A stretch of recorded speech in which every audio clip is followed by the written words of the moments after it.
ka muna. Rocky. Yan. Inom pa. Sapa. Yan. Tulungan mo kaya. Bestre, inom pa. Baby Rocky, hindi ko kayang inumin yung wine natin sa reception. Lasang lig ni siya.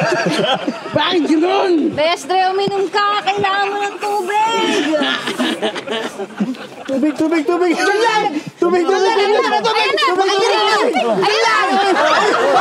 Ata na yung tubig, Julian! Okay na? Pwede kang gusto! Hindi pinyan! Bakit ang lamig? May isa ka pa kumuha ng tubig! Bakit ang lamig? Bestre! Ano ba nangyari sa inyo? Ay, nako! Paano ba naman kasi itong si Bestre? Pinakain ako ng berry. Sabi niya, safe daw. Yung pala poisonous.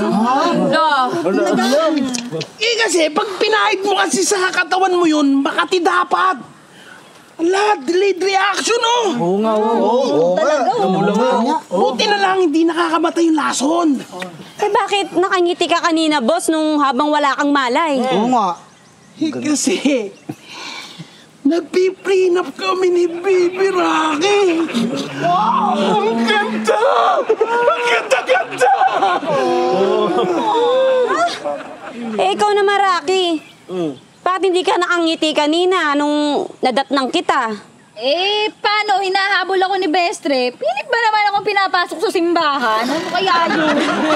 Sakit ka naman pala. Bakit ba kayo nawala bigla? Nakonsensya kasi ako eh. Dahil ako yung naging dahilan bakit nag-away kayong dalawa ni Julian. Kaya naisip ko na humanap ng parting gift bago kayo pumunta ng New Zealand. Kaso wala kami nakita. Pero okay lang. Kasi wala akong bibigyan ng premyo.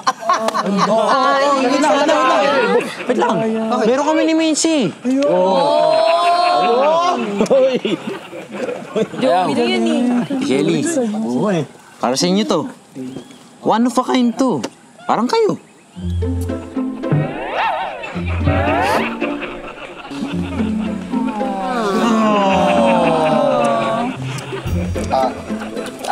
Siyempre, dahil dyan, this is your prize, 10,000 pesos!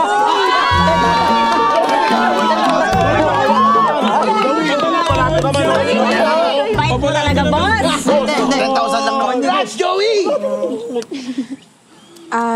Joey, Menzi, thank you Tsaka, thank you din sa inyong lahat.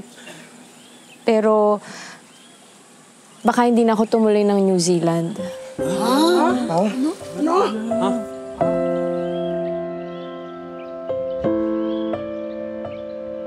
Ay, hindi na? Okay, thanks. Hindi na matutuloy eh.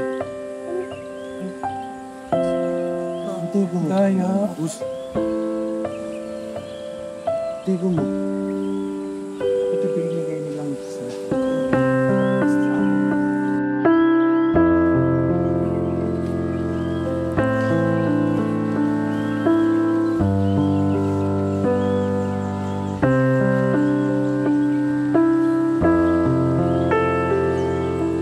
Sure ka na ba talaga?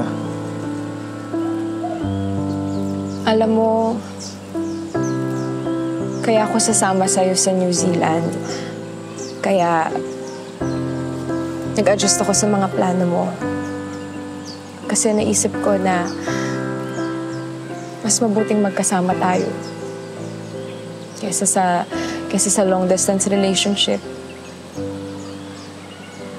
Malalapit ka sa tukso. Ako, tayo. Pero, hindi pa man tayo naghihiwalay, nakuha mo na akong paglihiman.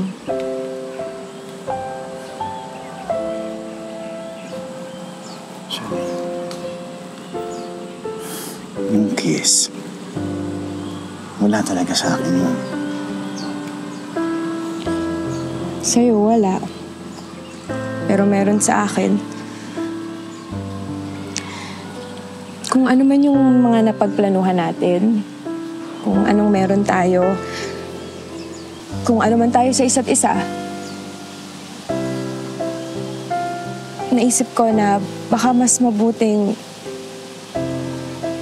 bigyan natin ng panahon yung isa't isa na makapag-isip.